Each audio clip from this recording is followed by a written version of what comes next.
internet friends, it's Kylie from Fellowship of the Vegetable, and today I'm going to attempt to make some scallion pancakes.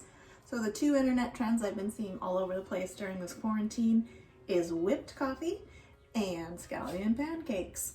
So I attempted the whipped coffee last week, and you can see that video linked here. If it's not linked here, you can find it on my channel. I'm not sure I can figure out how to do the whole linking thing. So keep watching and we'll see how my attempt at scallion pancakes goes. First, we are going to slice our scallions very thin and put them in a bowl and set them aside. Next, we'll combine 2 cups of flour, a half a teaspoon of salt, and 1 cup hot water in a bowl. Stir with a fork or use your hands to form into a nice ball of dough. Then we're going to cover with a damp towel and set aside to rest for about 30 minutes. While our dough is resting, let's go ahead and make the dipping sauce. So we're going to combine 4 tablespoons of coconut aminos, which is somewhat similar to soy sauce. Next, we are going to add 1 tablespoon of rice vinegar, and then 1 to 2 teaspoons of sriracha sauce, depending on how spicy you'd like your sauce to be. If you want to add a little bit of sweetness, you can add a sprinkling of sugar of your choice. I'm using coconut palm sugar. And then you're going to whisk that all together to get the sugar to dissolve, the sriracha to dissolve. And once that is all combined, take a small handful of those scallions that you chopped up earlier and add that to the sauce. And then we're going to set that aside until our scallion pancakes are ready. Flour your surface and then take your dough, and we're going to knead it a few times until a smooth ball forms. Once you get that consistency of the dough, we're going to cut it into 4 equal sections.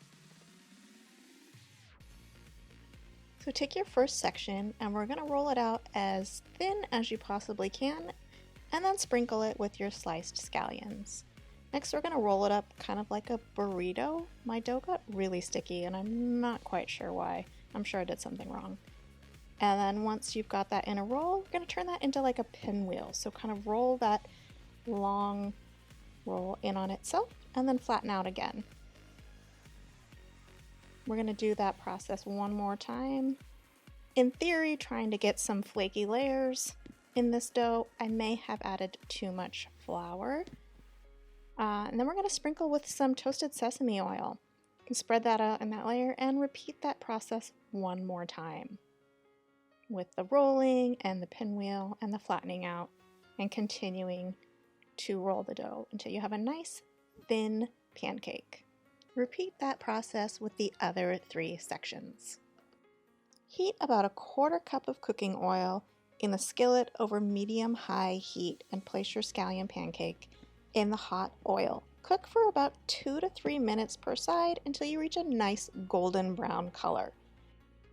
Carefully remove from the hot oil and place on a paper towel lined plate.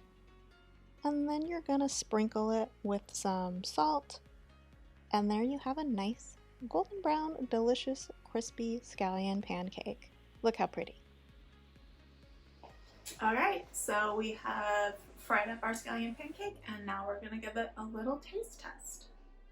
I have torn it into smaller pieces. You know, you could be civilized and use a knife and cut it, but no one's ever accused me of being civilized.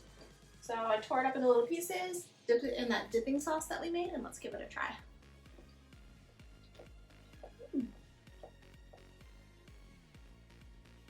It's actually pretty good. That sesame oil that we used when we were rolling it out kind of combines with the little bit of bite from the scallion and gives it a really nice flavor.